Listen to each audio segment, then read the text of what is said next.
Right, everyone, it's 6:05, so I think we'll make a start, if that's okay. Good evening, everybody. My name is Councillor Tromans, and I am Chair of the Scrutiny Committee. I would like to welcome you all to tonight's meeting. I'd like to introduce my Vice Chair, Councillor Lewis, and Helen Mills from Democratic Services, who will be supporting us today. I'd like to thank members of the public and officers who are also joining, including those online. As a bit of housekeeping, just as you're speaking, like you would do in the full council meetings, just do remember to put on your mic. There are no fire alarms scheduled this evening, so in the event of the alarm going off, it's the real deal, and do leave in an orderly fashion. Please be advised that this meeting will be recorded and subsequently uploaded to the authority's YouTube channel for public viewing. Members are kindly asked to raise their hands when they're wishing to speak, or actually tonight it would be to put your microphone on to indicate that you do wish to make a contribution. Our role here tonight is to provide constructive challenge, not to criticise, but to question, to understand, and to help shape better outcomes. I would like to tonight encourage open, respectful dialogue and welcome contributions for all members. Tonight's agenda includes important items that deserve our full attention and thoughtful discussion. So let's work together and ensure this meeting is productive. Thank you, and we'll get started with item 1. Item 1 is apologies for absence. I've received apologies from Councillor Tony Creed, Councillor Smith, Mr T Reid, a co-opted member, and the Councillor Wayne Little and Councillor Goddard. Are there any further apologies not mentioned? No? Okay. And there is no appointment of, are there any substitutes I need to be aware of? No, thank you very much. Item number 3, declarations of interest. Do any members have any interest to declare under the Members' Code of Conduct?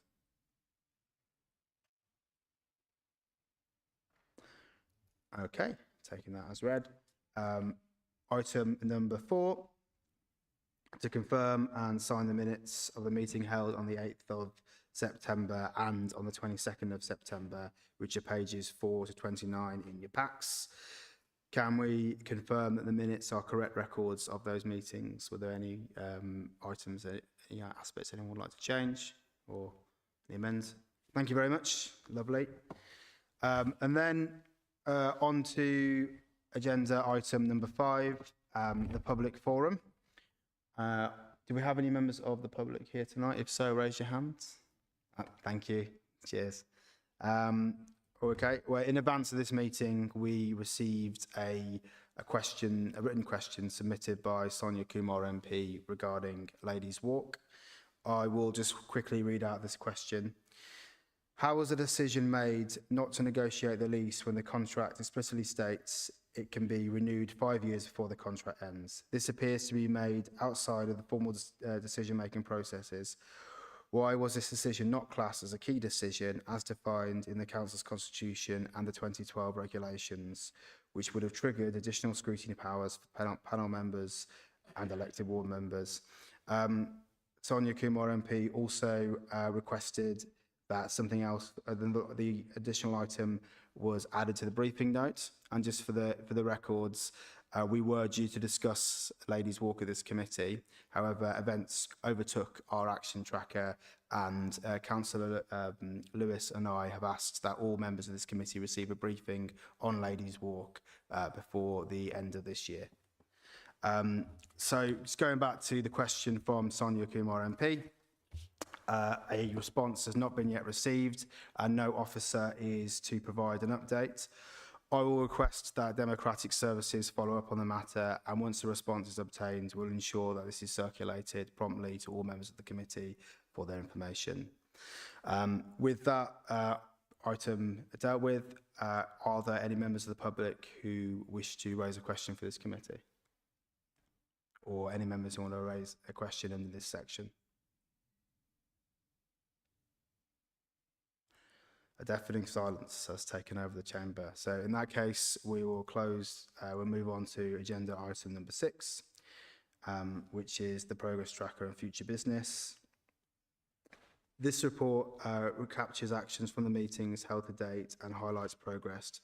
Whilst I note there's an outstanding response required by the Interim Director of Adult Social Care in relation to data on the average weekly cost of residential care placements for adults, I will ask Democratic Services to chase the response and circulate to members. Are there any additional comments from members on the progress tracker? Hema.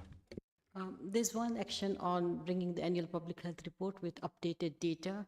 Today we have on the agenda Children's Healthy Child Program, which has got updated data. So I think at the end of it, maybe we can think whether you need the annual public health report be updated or this is sufficient. Anybody else want to make any comments on the progress tracker?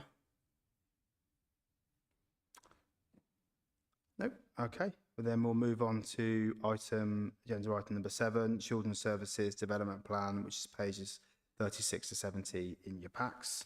Can I invite Matthew Minot to present the report and presentation, please? And can I ask all members of the committee to keep questions to the end of the presentation? Thank you. Thank you, Chair, for that. I will be starting it essentially from page 41, which is the actual presentation, and that you should have with there. I'm not intending at this moment in time to actually put that up because you should have that in front of you.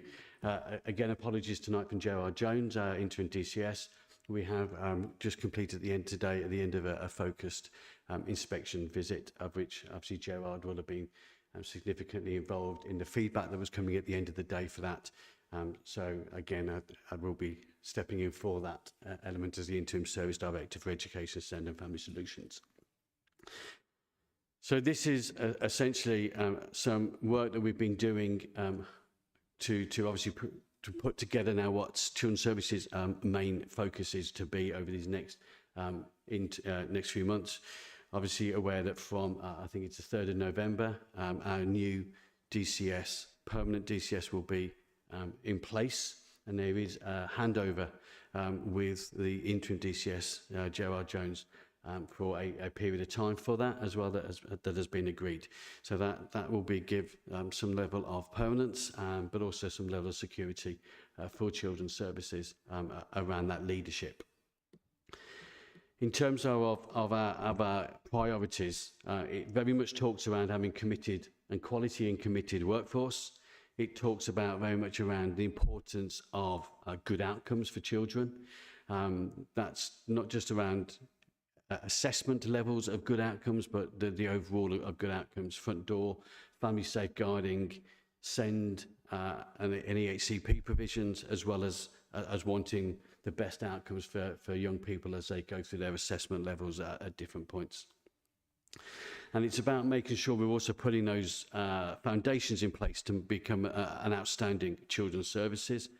Nobody would want us not to have the highest expectations of ourselves as well. So developing and implementing a new targeted operating model for children's services that's obviously linked into the Council's improvement plan. But building on the family safeguarding that we've already got in place and has been put in place, and the work that we do with the SEND improvement plan to deliver a Dudley Families First programme. Now that comes out of the Children's Wellbeing Bill as well. So that is funded at the moment, supported by some grant funding from Department of Education and Health and Social Care as well, around making sure there is a new model that is across the nation for that we're hoping to be in place by the 1st of April. So we're obviously developing that at the moment and working towards that. It's also developing our sufficiency strategies for children in care, cared for children, and obviously SEND, looking at reducing those costs and improving outcomes for our most vulnerable children. And developing a compelling vision and plan for improving education outcomes for all children in Dudley, with parents, children, young people, schools, early years settings and partners very much involved in a very much co-produced strategy that we're started to work on. So just moving through some of that, obviously across all of that is making sure that our workforce is of the highest quality, and most importantly, that it's a permanent workforce, because actually that's one of the key elements of the new Family First partnership, is around making sure that children have the same element of support all the way through. So whether it's a key worker coming through that starts with some level of early help support all the way through till it gets to child protection, should they need that support within their families.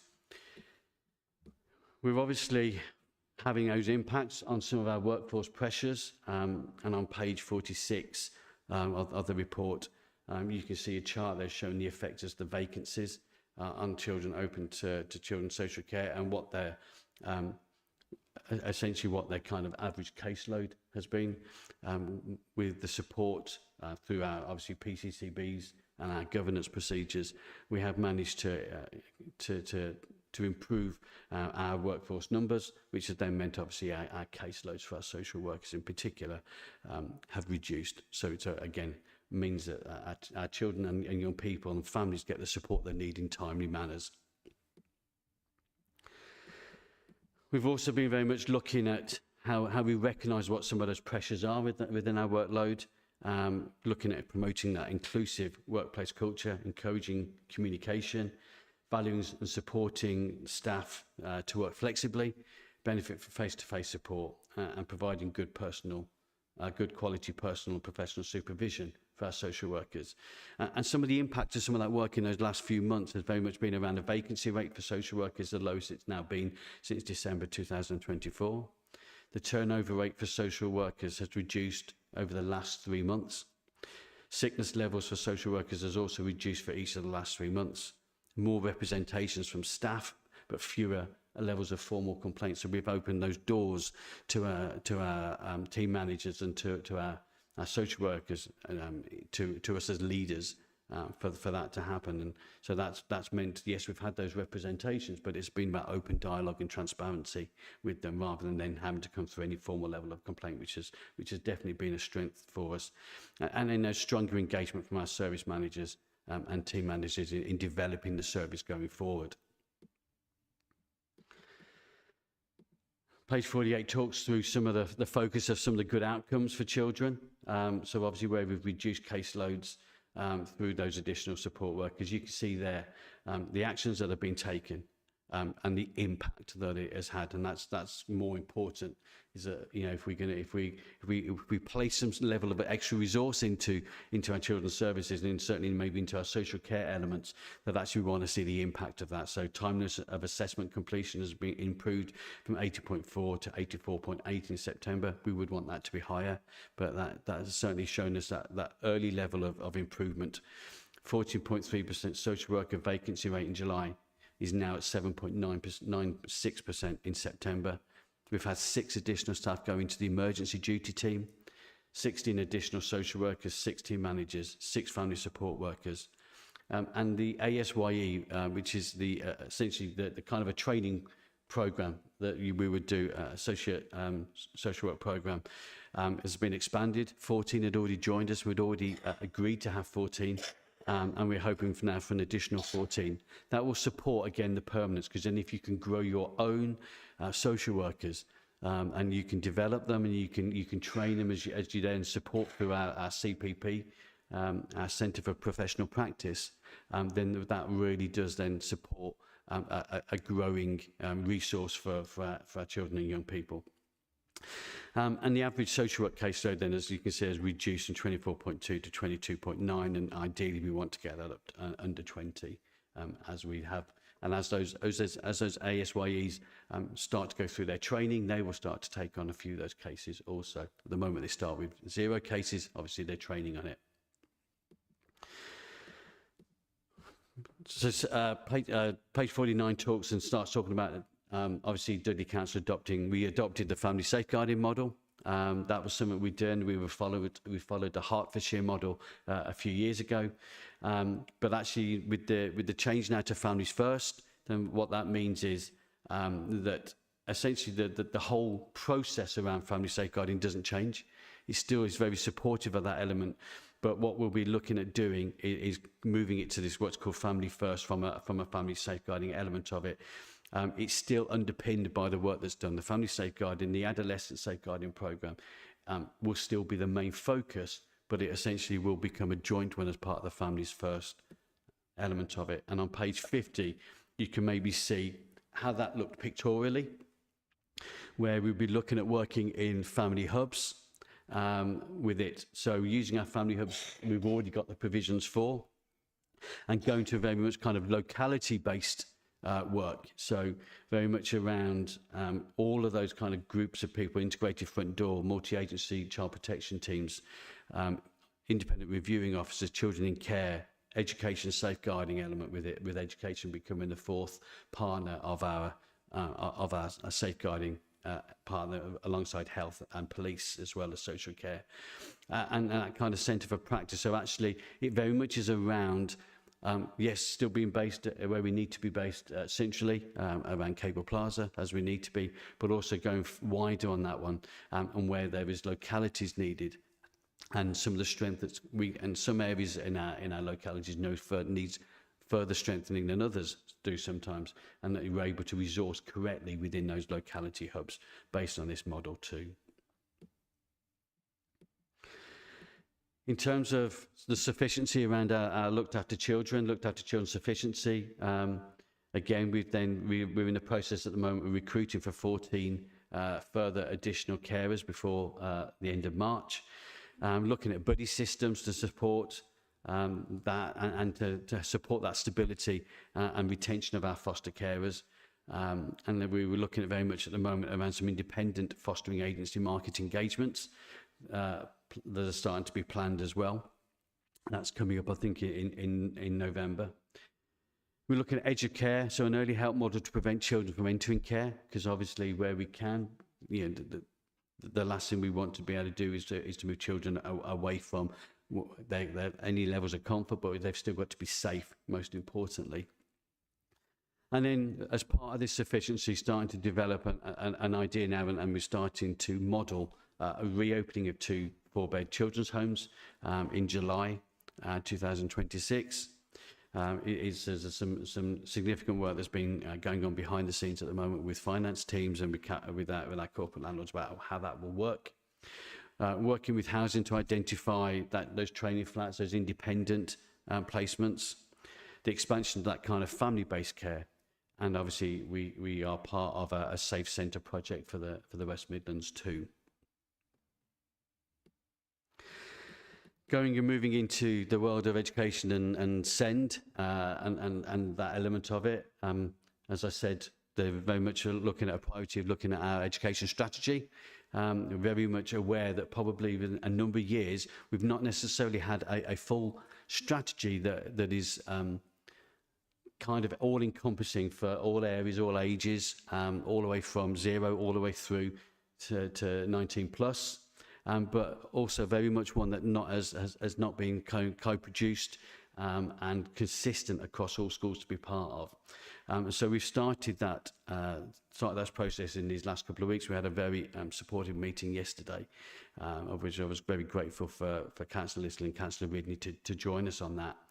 And it very much is starting around strong starting points, so best start in life, the DfE guidance that came in, around maximising kind of engagement around transitions.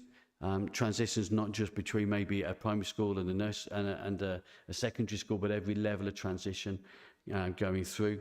Prioritising attendance, meeting needs through effective inclusion, and obviously inclusion and the mainstream inclusion is very much a key focus of the Department of Education and also Ofsted under their new frameworks as well. But actually ultimately maximising that progress to actually achieve best outcomes, because ultimately we want all our children in Dudley to get the best outcomes that they can get. And we know nationally at this moment in time we are hitting nationals maybe at attendance, but we're still not quite closing those gaps enough yet at other significant milestones of assessment data. It's important that it links to other strategies that are already in place and working alongside health as well, public health and health, and other elements to make sure that actually it isn't just a singular point, but actually it's very much a joint up thinking around that. And again, public health have been very much part of that early talking around education strategy. Page 53, talking about SEND challenges. This is something that obviously back in September, I think the 8th of September's meeting, I shared SEND sufficiency. So there's not a lot of this I intend to necessarily go over, but just to say that as part of our recovery, we are aware, we were looking at that point, I think, of 4 case officer vacancies. We've recruited to all 4. We're really pleased. 3 of them have already started. 1 further starts at the end of this week. We've also managed to just get some additional funding that we've released from another area within the education SEND budget to also look at some further case officers, some kind of agency case officers to help us catch up some of this backlog. And that includes also EP assessment, education psychology assessment. So again, we're providing a bit of agency support to ensure that our statutory assessments are very much catching up, because we were very aware that obviously there are a number of we are away from our 20-week statutory assessment at the moment, but there is now a plan. Now we have that recruitment in place to ensure that we start to catch up on that. Page 54, I think, is really important for councillors to be aware of, and obviously councillors, we were very grateful for the council to make the decision to support us in moving Unicorn into children to be able to be used by one of our schools. So the Briar School, which is part of the Ascent Academy, which Multi-Academy Trust, works at the Briar and Woodsetton. Executive head of Dave Stanton, a very supportive head teacher for special education, and one who runs outstanding schools. So we've managed to open in September the Unicorn Centre, which has we've placed 14 children in there at the present, which was initially more than the 10 that we put in. If you think that the average cost of an independent provision for the children that are now going to the Unicorn would have been at 141,000. Essentially, an average cost for a Unicorn placement at the moment for some of our highest need of children is around 86,000. So the avoidance cost for that is around 290,000 for a full year. We are looking at that also then provides additional support and saving on the general fund for saving on transport as well, because sometimes that means that actually parents may be able to get them to a closer place. So that really helps some of those savings from which again sometimes it's against the general fund and sometimes that's against the designated schools grant. And in time we're going to be opening, hopefully the Unicorn will accommodate 45 children over the next 12 to 24 months. We've got a few things to go through. We've got a consultation that needs to go out, which will start to go out on that from the school itself.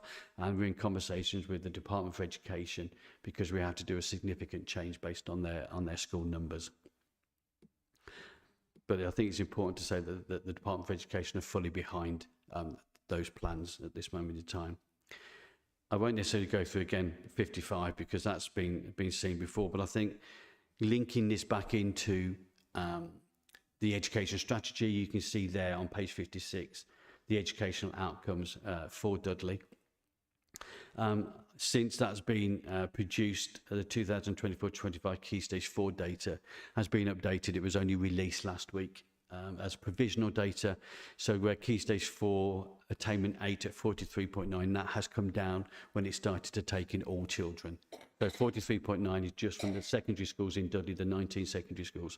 But when you incorporate those that are sitting in alternative provisions and special schools, that Key Stage 4 attainment 8 data has come down to 42.9. So still an increase from the previous year, which we're pleased about, where nationally that hasn't always achieved that. So that has had that. But we can still then see where we are starting to still see those gaps. We are seeing improvements. Key Stage 2, reading, writing and maths. And I will send this in more report when I do my education report. I think it's in January, but that's coming to you. But you can see there's some significant improvements in Key Stage 2. So children coming at the end of Year 6 have had essentially a 5% increase over 2 years, which is fantastic work that the schools are doing with their children. I also said, obviously, attendance to school is vital. So that, again, will come through the attendance strategy, education strategy. And we've hit national figures for the first time in Dudley on both of our overall attendance to school and persistently absent. Persistently absent means children that have missed 10% of their school time. So hitting 90 but have missed 10%, which is roughly, if I remember right, about 45 days of school miss. So we've hit that in those national averages in Dudley for the first time for a long time, which I'm really pleased at, but there's still significant work to do. And that's my report. Thank you, Chair. Thank you very much. Just opening up the floor now to questions from committee. Thank you, Chair. Just looking at the educational outcomes, I mean, we did look at them yesterday, but just to put it in context, last year's Year 6 was the year that had really been affected by COVID. So I think the improvement this year was, I won't say expected, but we hoped for it, and it happened. And I think all praise to our schools and to our staff that have managed to do that, because all of us who are governors will know we sat there worrying ourselves into very sleepless nights to see what the outcomes were going to be last year. But even so, they managed to, last year's group managed to do very well, but they were the ones that were most seriously affected by the COVID. So I think there is a little hope to come in the forthcoming years, because those are year groups that were less, I won't say were not affected, but were less affected. Thanks. So just a comment on that. Apply. Matthew. Yeah, no, thank you, Councillor. I appreciate that. I think what's really important is to actually, when you take it down and reading, writing and maths separated, we are pretty much close to those national averages in every single level. Literally 1% difference, I think, across that. Yeah, I take on board. I think this is where schools really do work hard. Where they get to that, and some schools have made some really significant improvements, and obviously we've praised those schools individually for that. Any further comments, Councillor Ridley? My other comment is really about the SEND.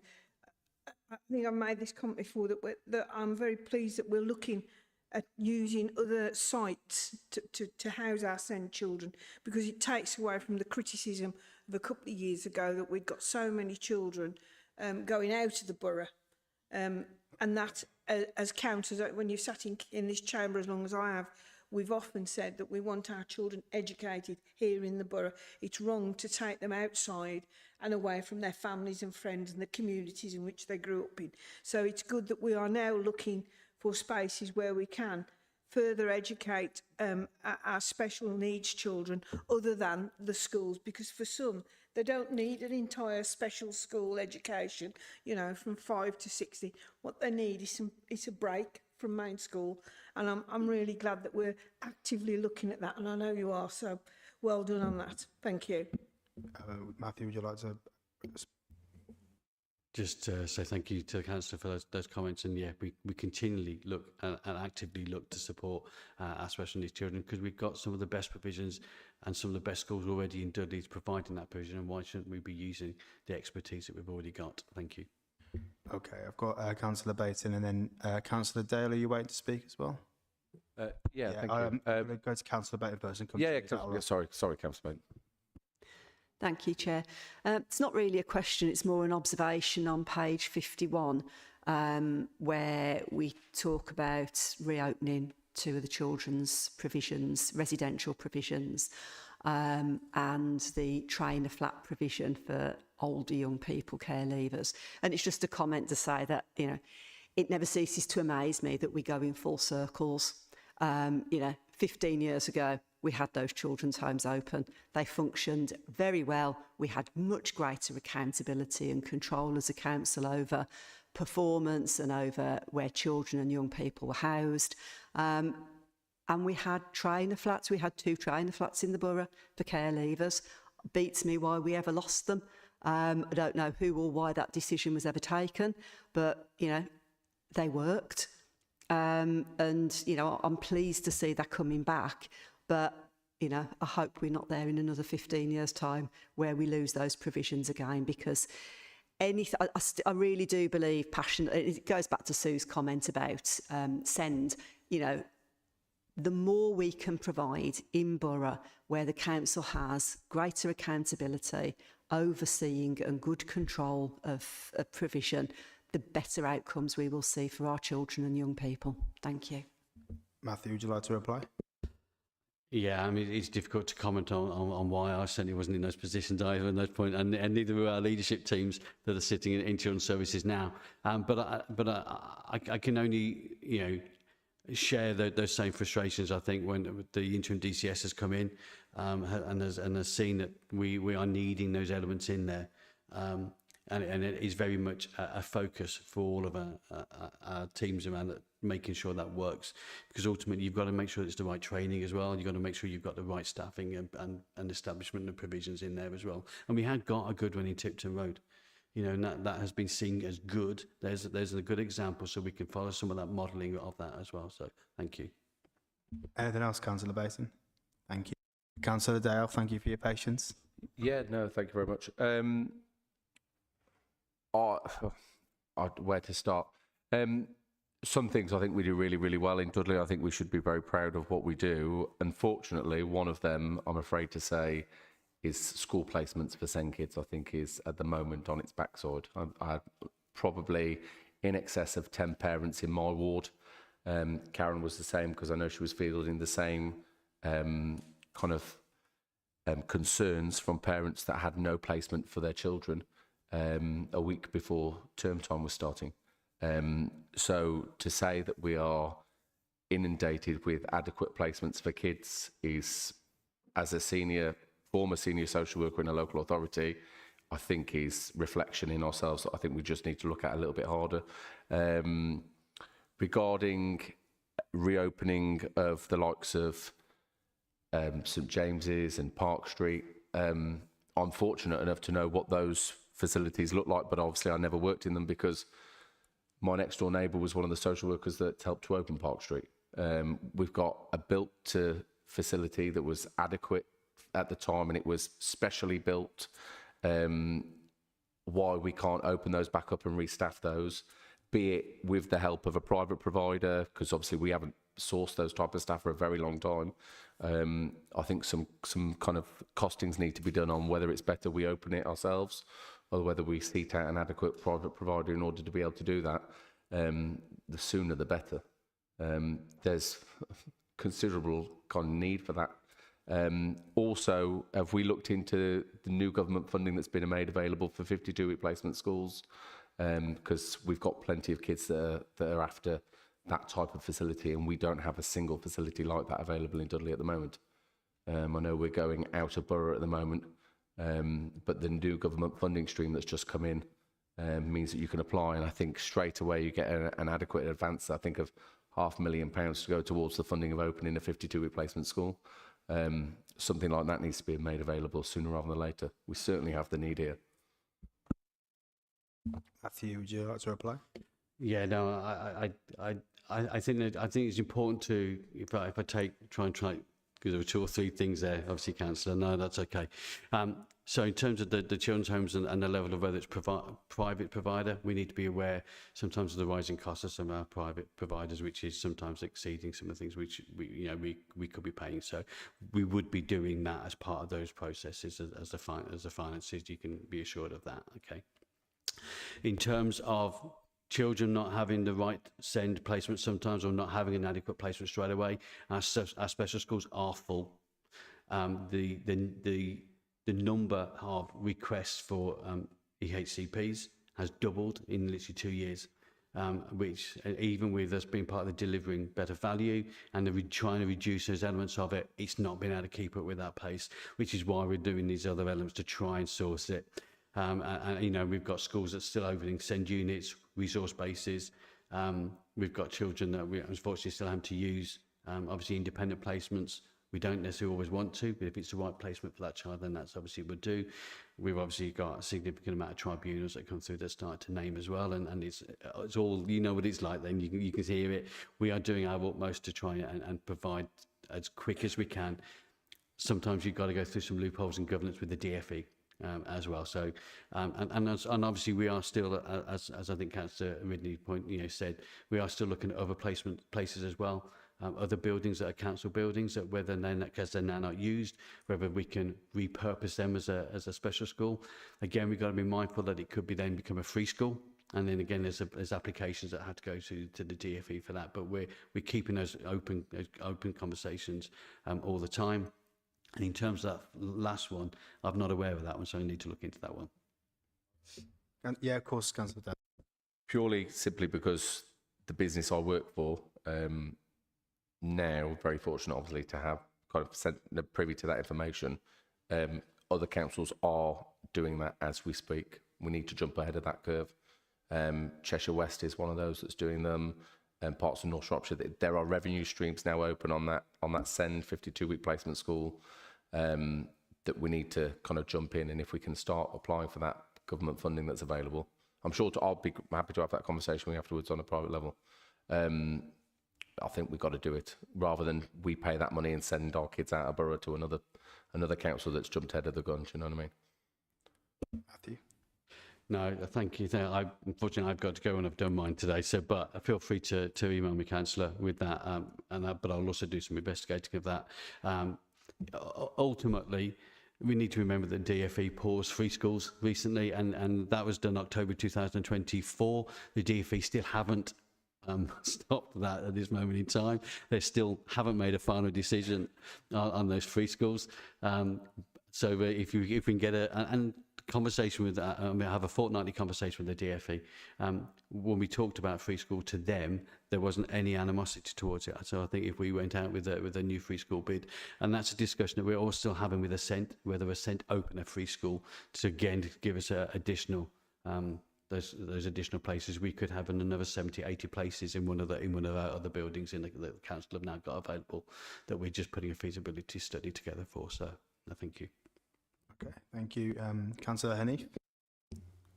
Yeah, thanks, Chair. Couple of things. First of all, I think I'll declare an interest in that Halesbury School is mentioned, and I have a grandchild there, so I'll declare that. Secondly, looking at page 55, there's obviously a list of good work that's gone on or is going on, and sort of happy to see a lot of the successes that have been mentioned there. Just on Halesbury, I think we kind of talked a lot about this at the last meeting. What time frame is sort of what I'm trying to aim for. The new classrooms mentioned there, how are they? What is an update on those, or in particular some of the others? Are these, or is all this work going on target and to meet the needs of the schools? Matthew. Yeah.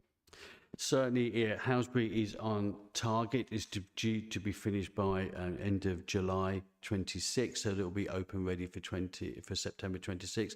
It's remembering that isn't offering us new and additional places. That is about replacement places for some very old buildings that aren't fit for the children really to be in there. But that is all on plan. I completed the project management of that only this week, so I know that is all on plan, and that is good.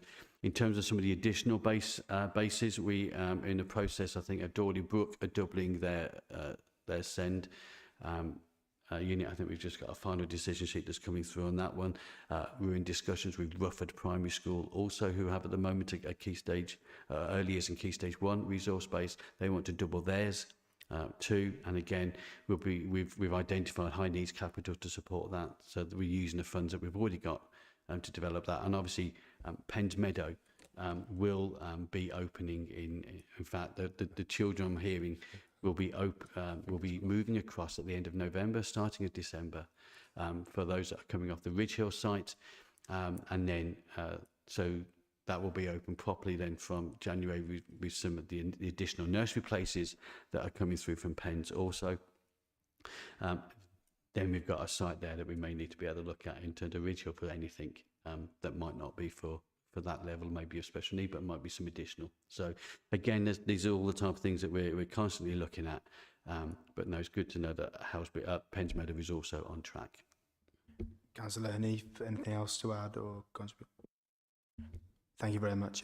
Councillor Dale, were you still indicating to speak? You're okay. Yeah, just a quick one. Obviously, it's only just come into my head, so sorry I didn't ask it previously. I know there's been a framework reshuffle for adults in the bidding process for outside work from the private sector and when looking at work. Obviously, we're going to need some more reliance on the private sector when obviously the need grows in the market and we have too many kids that can't be housed in our own facilities. Has there been a look at in terms of looking and working kind of cross borders and maybe looking and seeing what everybody else is doing, where the prices and everything work, and what the kind of operating model would be moving forward? Or are we just going to continue with what we're currently using when we do go down that road? Matthew? Okay, so I think there's constant conversations across borders. We meet regularly as West Midlands groups, development groups at different levels, whether that's social care, whether that is through care, whether that's education, whether that's centre. That conversation is happening and at commissioning levels as well. So those kind of discussions that are had around costings, so there become same costings across the local area, is something that does happen on a regular basis with that.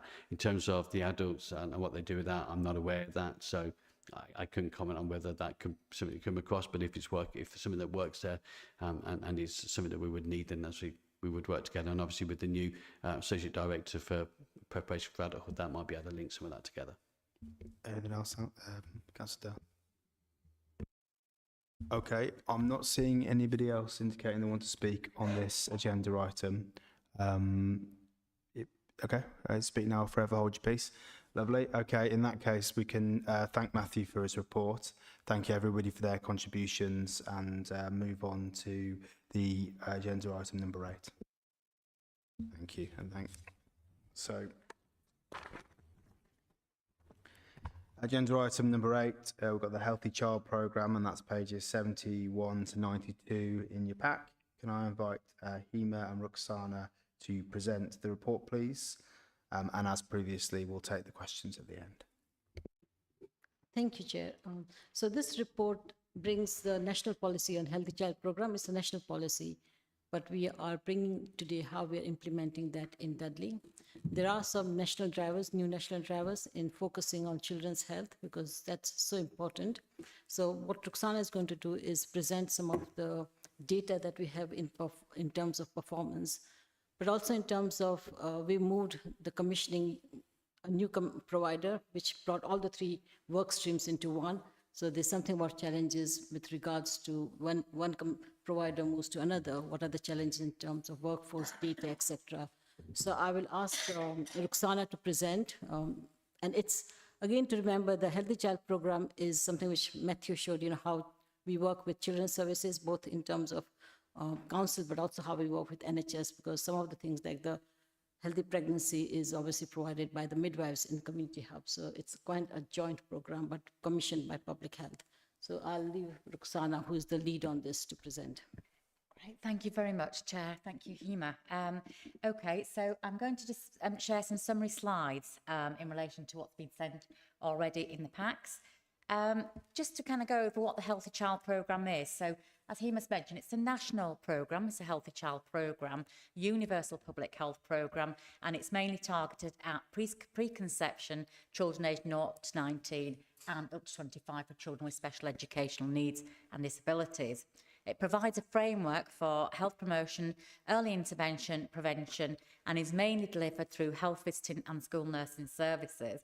It's underpinned by evidence-based led approaches, targeted at improving outcomes, child development, safeguarding, and reducing health inequalities. Again, focus on children aged 0 to 19 and 25%.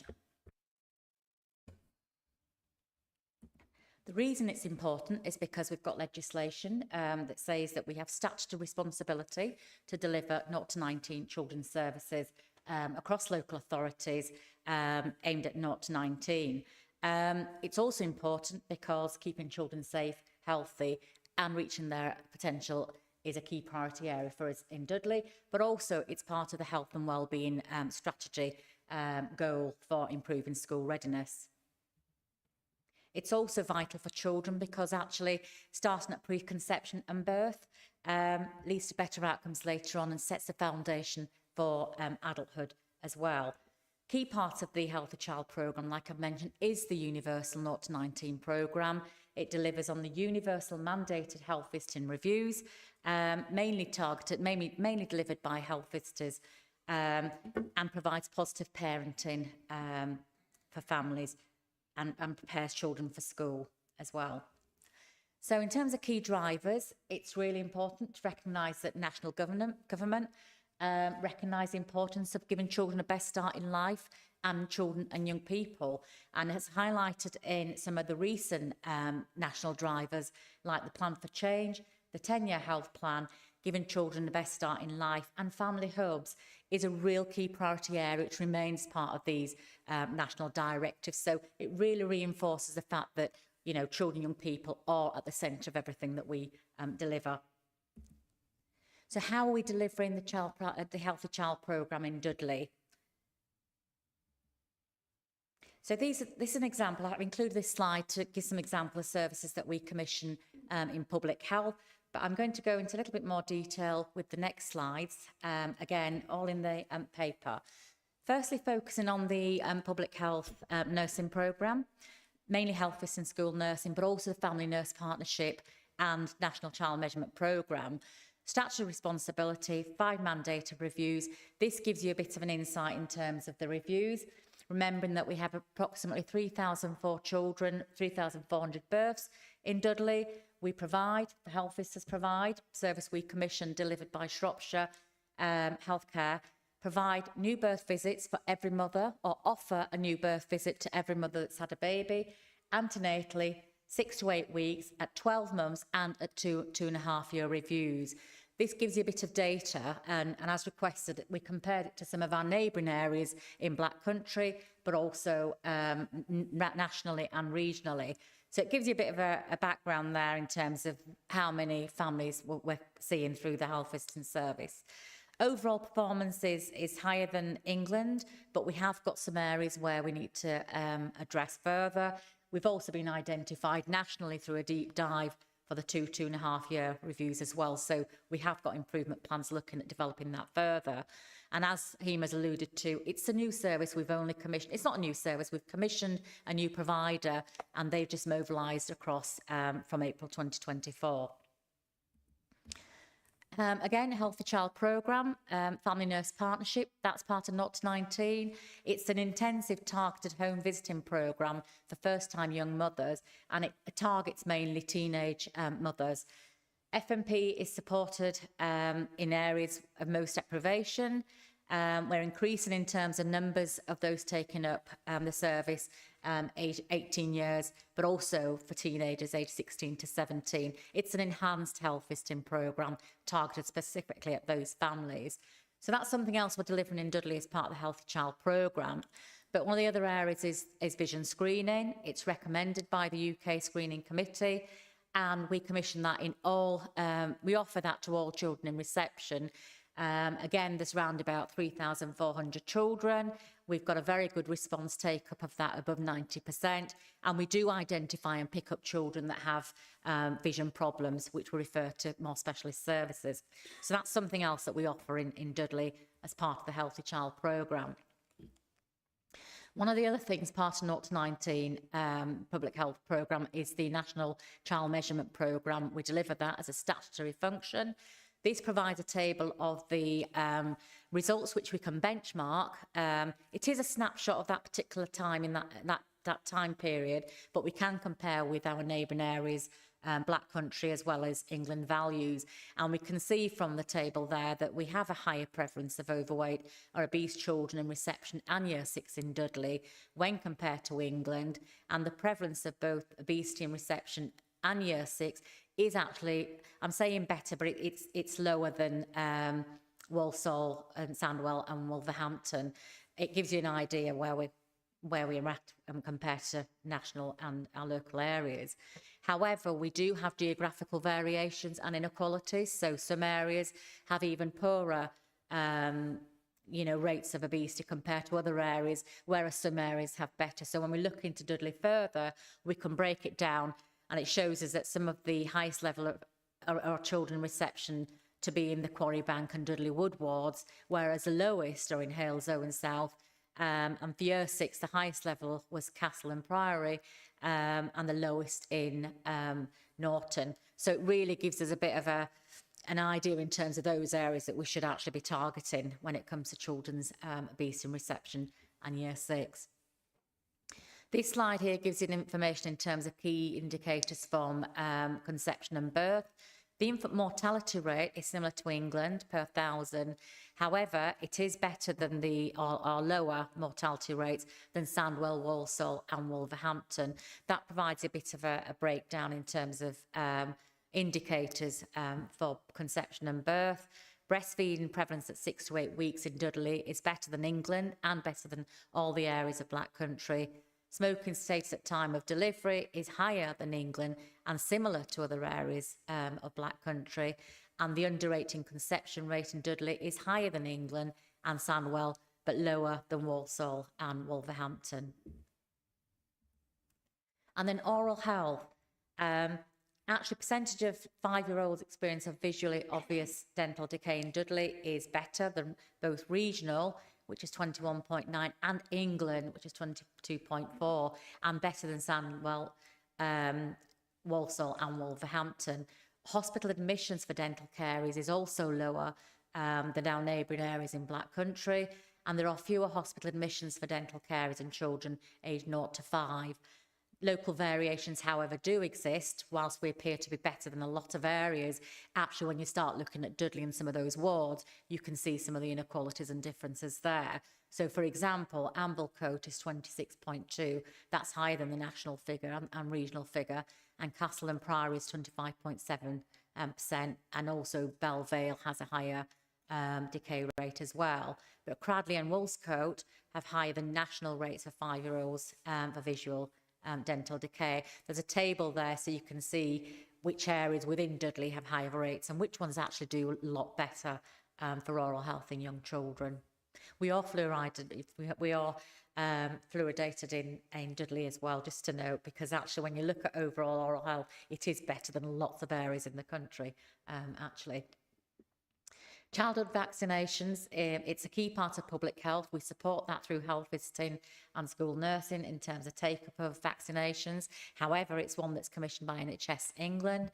We can see that although Dudley's not achieving 90%, and 90% are very ambitious targets set nationally, we are actually on green for all the areas. So we are higher than our neighbouring areas and the regional and national averages as well. So for take-up of vaccinations for children and young people, we are doing very well. Not to say that we can't do better, just because we're on green, we're not achieving the 90% target set. Except for flu, that's the only one that's actually on, not on green. And we're also better than our neighbouring areas for vaccinations as well. Okay, so some challenges then. Child poverty. Locally, data unfortunately shows that we are worse than both England and West Midlands region, and the trend is getting worse. So it's really important that we don't forget some of the wider determinants to health, child poverty being one of them. We can see that all the other areas and neighbouring areas have got challenges as well. We're lower than our neighbouring areas in Sandwell, Walsall and Wolverhampton, but it is a challenge, and it's one that obviously we need to kind of think about as a collaborative approach. Child poverty. Other challenges, I think he was alluded to some of these as well. Child maternal inequalities, even in areas where we look pretty good, actually we've got local variations, geographical variations. So Dudley's, and we have some challenges, we have some inequalities. They're worse in some of the most deprived areas, so we've got some challenges there as well.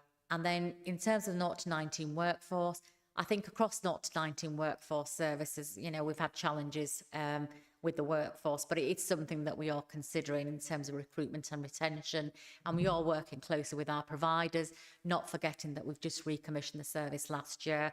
And we have brought 3 services into one service for the 0 to 19, which was previously split into 3. And we're regularly monitoring that with our providers as well.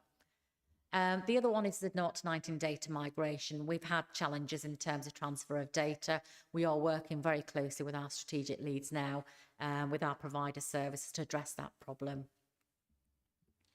And then one of the other challenges, it's a challenge, but it's also an opportunity. We have been identified nationally by our regional team in terms of a national deep dive looking at investigating the 2.5-year developmental checks. That's one area that isn't performing as well as it could do. However, we are working with our provider and our partners to address the low uptake of 2.5-year-old review, and we have got a developmental plan. We've identified some objectives to increase the uptake from 78% by 10% to 86% by March. The overall ambition is 95%. There's various reasons why, you know, people don't take up the service, and people sometimes opt out. Sometimes people aren't there. There's all sorts of other barriers, but we are addressing that as part of our developmental plan. I mean, I've kind of put that in there. That is, you know, a developmental plan that we're working on, an improvement plan. But finally, opportunities and next steps. We're continuing to work and commission services locally, responding to local need, look at local needs, health needs assessments, looking at improving outcomes for babies, children and young people. We've also re-established the ICOP, which is the Improving Outcomes for Children's Partnership locally. We are working collaboratively with our partners in NHS, in education, children's services and families across Dudley. We're developing key action plans for reducing inequalities focused on not just school readiness, which is our health and wellbeing priority goal, but also looking at infant mortality, school readiness and mental health. I know it's small there, that plan, but that's basically a plan on a page. We've kind of set the governance in terms of the improving outcomes for children and young people across Dudley. We've developed a children and young people's outcomes framework. We've got key partners from NHS education engaged in that. We're also reporting into the Children and Young People's Partnership Board and the Health and Wellbeing Board as well. So that's kind of something that we're doing. Under those priority areas, there are some of the areas that we've picked up on, such as obesity, oral health and other areas that people and professionals and partners are working on as well. So these are some of the recommendations we have suggested. One is to note the progress of Healthy Child program in Dudley, because you can see that there are some very good progress in terms of where we were and where we moved. And we can also provide trend data, but I think it would have been too heavy data driven. But we also recognize the challenges, because there are challenges, both in terms of the mobilization of a new provider, and child health data is national, we know, sometimes very difficult to migrate from one provider to another. So there's been a learning for us in terms of when we commission and if we get a new provider, what safeguards do we need to put in place. But as Ruxana has said, she's working very closely with both the providers, the senior people in both the providers, to make sure that data transfer does happen. Given the national drivers in looking at more integrated services, which is quite important for families, because otherwise they're moving from one service to another, we have been working very closely with both our NHS partners as well as education and social care to think about how we can work together.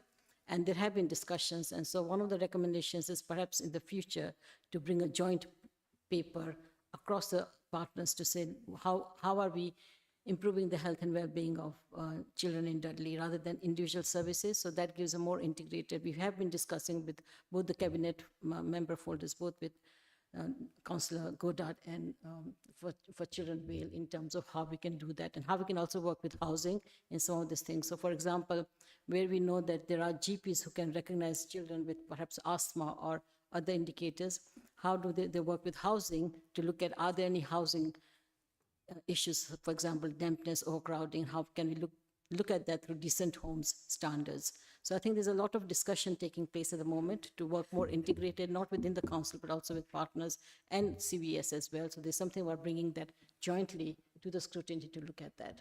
So I'll stop there for any questions. Thank you, Hema. Thank you, Roxana. Thank you as well for placing our borough's statistics not only in a national context, but also in the context of our neighbouring authorities. I do think that helps everyone kind of understand the context. Okay, opening up the floor now. The first person I saw put their hand up was Councillor Payton, and then Councillor Hill.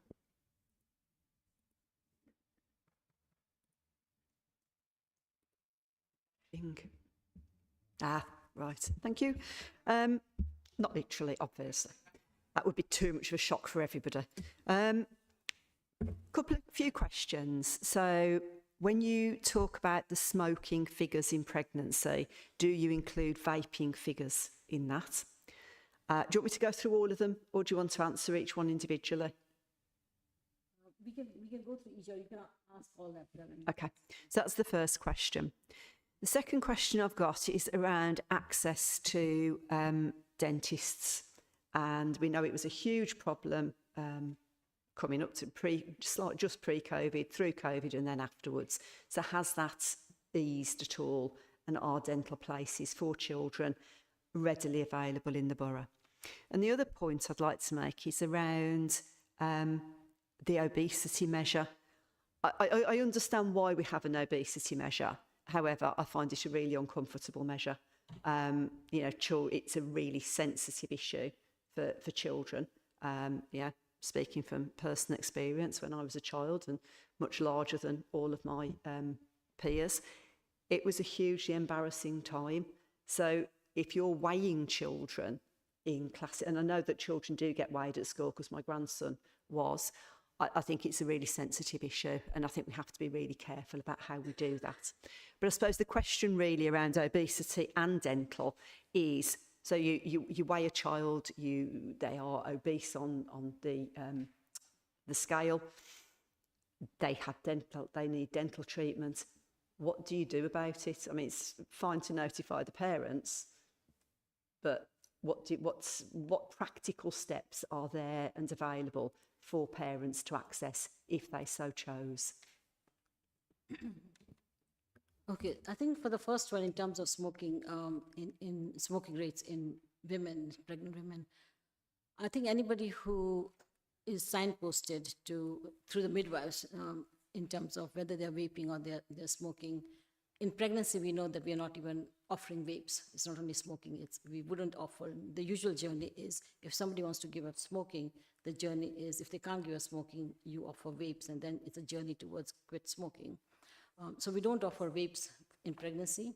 Now, your question about whether that rate includes those who are vaping is something which we'll have to look into and come back to you, because that's something which midwives pick up. So we will find that out and come back to you on that, whether the rates include that.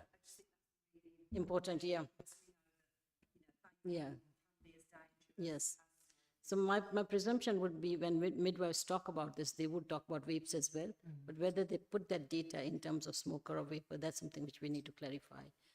In terms of dental services, that's commissioned by NHS. So I don't know whether anybody over here would want to comment on that.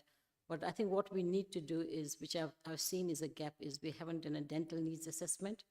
Because as commissioners, obviously, would require us to do a dental needs assessment. So that's something which, again, we can bring back. I don't know, Neil, do you have any? Yeah. Yeah. Would you mind introducing yourself as well, please? So that's actually commissioned by NHS England, but the way in which the services are commissioned is the contract is based on dentists providing what are called units of dental activity. And an assessment was done quite recently, and NHS England increased the numbers of units of dental activity that were available across the Black Country. Dudley benefited from that, but I think prior to that, there was no significant evidence of lack of access to dental services for Dudley patients. The main problem where we've had issues in terms of access were where we've had children with more challenging behaviours who need to be seen in a different kind of setting. But by and large, access to dentistry is better in Dudley than it is in the rest of the Black Country. Councillor Baton.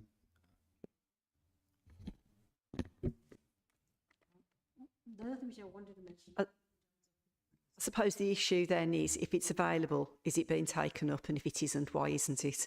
And I don't know how you find that out, but that I think, you know, if you are doing if you're doing dental checks within schools and things and problems are highlighted, it's then knowing how many people then take up the offer of dental treatment for their children. Yeah, I think the main thing is encouraging parents to register their child with a dentist at birth, more or less, because the sooner that a dentist can look in a child's mouth, the better. So the sooner you can encourage people to register children with a dentist, you know, the better the outcomes ultimately. So the work is around the promotion of the registration process as much as anything else. And we also have been able to access funds for toothbrush in deprived areas. So we provide that to early years in terms of providing supervised toothbrushing for children in deprived areas, which I think is again helping. And but your question about then, are we signposting them in terms of where they need to do, which is about, we can get some data, I think, from especially for SEND and children in care. So we'll look into that in terms of where they are being signposted and what the uptake is. I think in younger children, the uptake may be better, but as children are older, it's sometimes difficult for them, difficult to force them. So there's something about older and younger children, and we can look at new data in that and come back with that data. But I guess picking up on Neil's point about the earlier it happens, the better. There's a piece of work there for health visitors, isn't there, at their very early checks, that making sure that those health visitors are picking up those questions and really encouraging parents to undertake that. And if it means saying, you know, here's a list of dentists within your area, that's a really proactive piece of work that's required. And maybe we could report back if that is actually happening, please. Do you want to respond, Ruxana? Yes, we are, as part of Universal Health System, distributing free toothbrush and toothpaste and feeder cups to all babies and children at 6 months. So that's happening universally, and health visitors are giving out advice and information to families regarding dental care. I guess something else including that would be diet, lifestyle, but also hopefully how to access a dentist. If it's not in there, it's something we can go back and look at, but universally we are providing free toothbrush and toothpaste through the health visiting at the moment. Anything else, Councillor Baton? Yeah, the final point was around the obesity measures and how sensitive that is for a child, and then what you do about it. So again, is it the health visitors' responsibilities? Is it schools? Who does that signposting and that support for the parents? Yeah, I think I totally agree with you about sensitivity in measuring and how you narrate that. So that I think the letters that are nationally, there's a lot of work going on in terms of improving the letters that are sent out to parents. Because the main thing is not about blaming. This is about, you know, we know obesity is pandemic. We can call it pandemic because it's across the globe and it's across there. So we need to make sure that the narrative we use is important. School nurses do signpost them to, we've got various programs. So we've got Henry, which gives a lot of information. We've got phases. We've got a lot of information, which all school nurses, because school nurses and health visitors both work together, signpost them to all that information. So there's support for families in terms of, in whatever way they would need, whether they want a more structured or whether they just want information to do that. But I think what you highlighted is something more important, which we are looking into because that's a gap, is obesity is quite complex, both at population level and individual level. And it's not just about healthy eating, it's about the environment which we live in, physical activity. So we need to think about evidence-based approaches to whole system approaches to obesity and how we can resolve that using a whole system approach. So that's something which we are looking into, to look at how we take that forward. And I've already spoken to Councillor Goddard about that, if she could chair a steering group to look at a whole system approach to obesity. So I agree with you that that's something which we need to work on. Anything else in conclusion, Councillor Baton? Thank you for your contributions. Councillor Hill, did you have your indicate to speak? Yes, please. So actually following on partly from the obesity issue, I noticed that Quarrybank and Dudley Wood had the highest level of childhood obesity for reception age children. But curiously, it had the lowest prevalence of dental caries for 5-year-olds, which have a age group it was. And I just wondering, do you know is there some reason why a particular ward may be the highest level of obesity, but the best condition of teeth? And is there something that we can learn from that to improve health in general?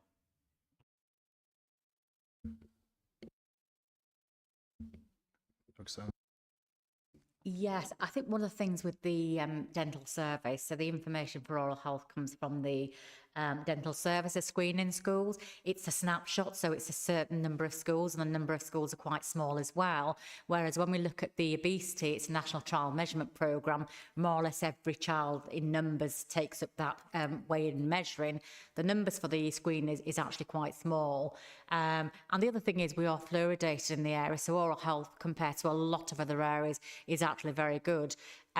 But there maybe is something to look at in terms of oral health and obesity, and what else we can do when we're giving out messages for oral health, to make sure that we give out messages on diet and lifestyle as well. Councillor Hill, is there anything? Thank you very much. This young man over here, sorry, I don't know your name. Please introduce yourself. Thank you. Is that working? No. Yeah. Hi, I'm Jason Griffiths. I'm Chief Officer of Healthwatch Dudley. It's just a note on the dentistry. So we did a joint piece of work with Public Health and a consultant in dentistry for Public Health with NHS England earlier on in the year. And with both reports are on Healthwatch Dudley's website.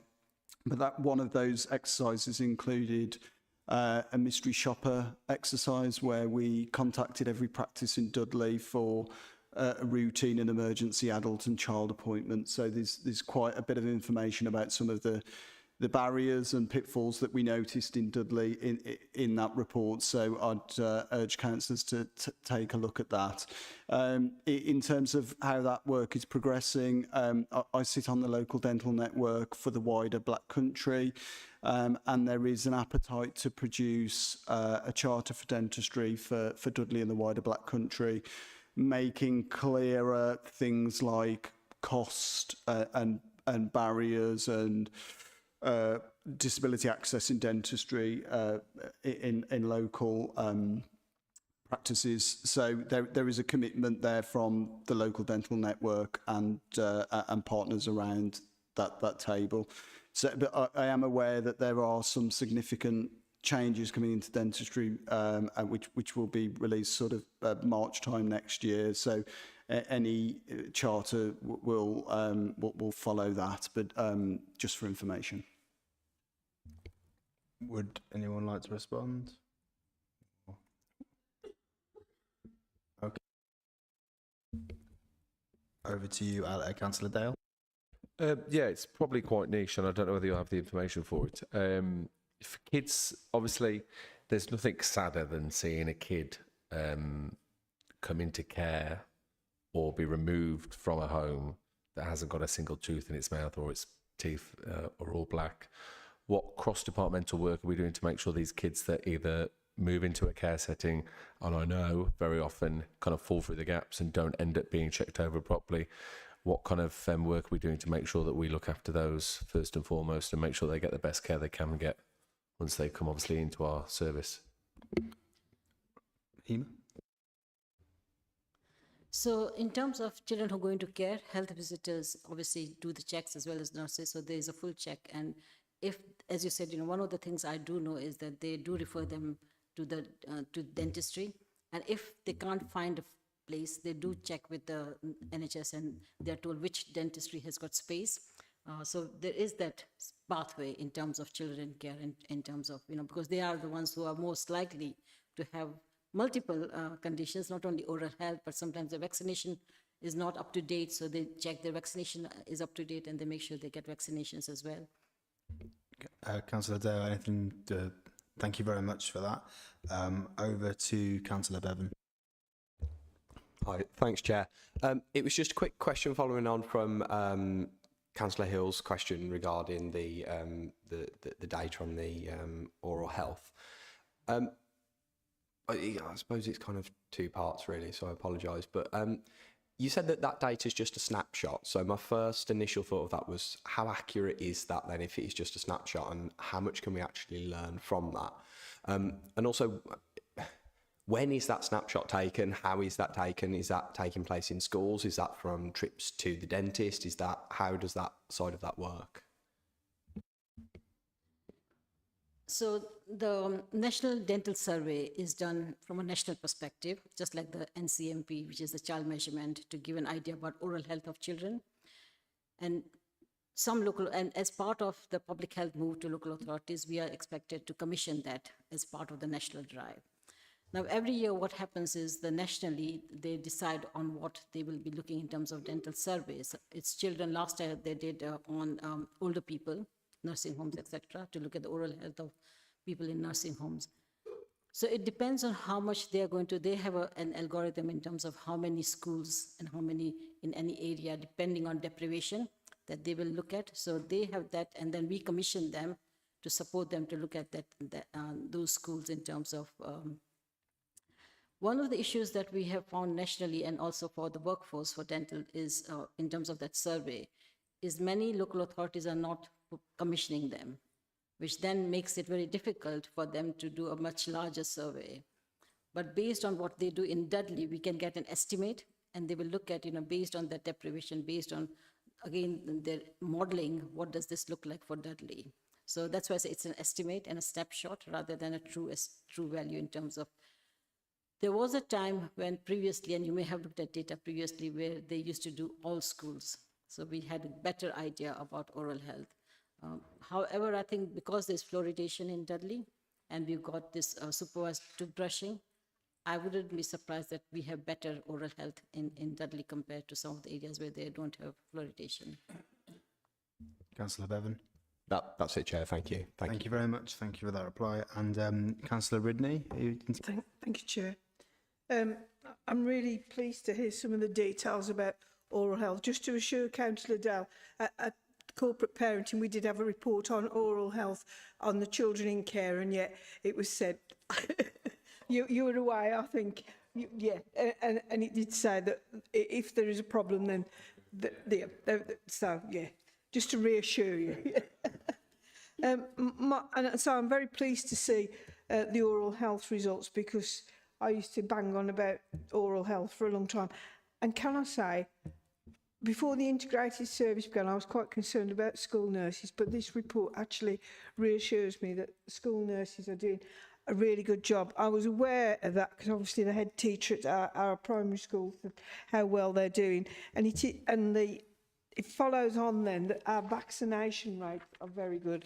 I mean, during COVID, we struggled, as most authorities did, but it's good to see that we've picked up. We may not be up in the 90s for all of them, but don't knock it. I think we're doing very, very well, and let's just hope we can keep it up. Because I was watching a programme earlier today where, I was reading in the Times an article about how they're suffering in America with the, vaccinations. Like if you take paracetamol, all the kids are going to be autistic. I've never heard such a load of old rubbish in all my life, but there you go. I did have a question though, on vision. It says, when you're talking about vision screening, 4 to 5, what's the earliest that we do any sort of vision screening? So yes, it's a universal programme, so it's for children in reception. Every child in reception will be offered a vision screening. That is the age group. It's usually around about 4 or 5 in reception. It's targeted at reception age children. We don't do any in the preschool, in some of the visits. The health visitors will look out for signs for any issues and problems with vision, so they'll pick up some of these early. But this is a routine screening to identify children that maybe not picked up. But absolutely, the health visitors, school nurses. I need to look at my own daughter had got glasses to go to nursery, so it was picked up quite early. So, but I mean, since my husband and I were both short-sighted, I suppose they've paid a bit more attention to it. But I was just wondering what the routine was. So it's not till they're sort of 4 to 5. Yeah. So the universal screening, where every child gets screened properly, will be 4 to 5. But as Ruxana said, when health visitors, because that's more individual, if they do feel talking to the mother and think there are issues, they'll pick that up earlier as well. Yeah, and I thoroughly support the idea that you take your babies to the dentist right off. My grandchildren have been going since they were tiny babies. They haven't had to have any teeth extracted at the moment, although the old one looks like he's going to need a brace. But, you know, at 12 years of age, that's something he's not even contemplating at this moment. Thank you. Thank you very much. Is there anybody else indicating to speak? Okay. Well then, as there are no questions under Council Procedure 11.8, I therefore declare this meeting closed, and thank you very much for everyone for your contributions.